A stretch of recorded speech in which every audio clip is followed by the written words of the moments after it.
it was 2 years ago this June that I was in London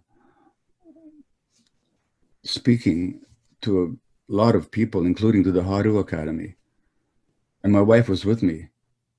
And this work that the shopping addiction I've got over years ago, but the work addiction, 2 years ago I was in London and I was giving these talks and I was being my usual,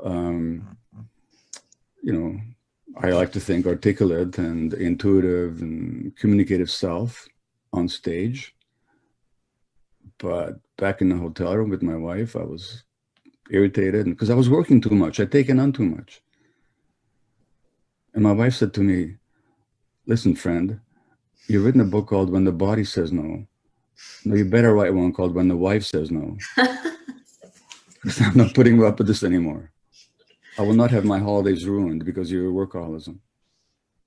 So partly it had to do with, do I want to honor my relationship? In fact, to stay in it. So I had some incentive after 49 years at that point of marriage. And, but really it's been a process of deepening my awareness of myself, of separating from my ego.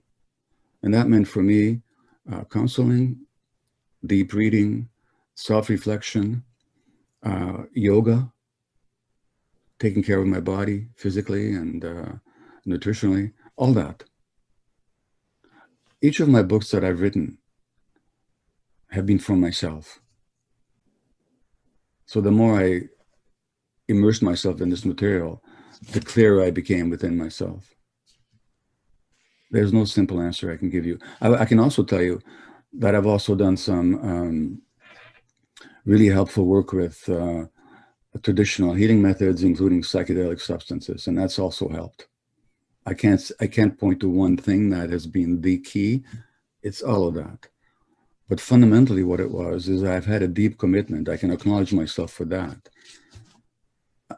Sometimes I had to drag myself kicking and screaming, but I had a deep commitment to transformation and to self-awareness.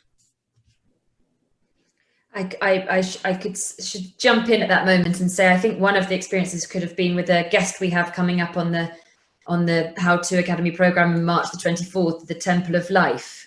Well, yeah, the Temple of the Way of Light. Temple of the Way of Life.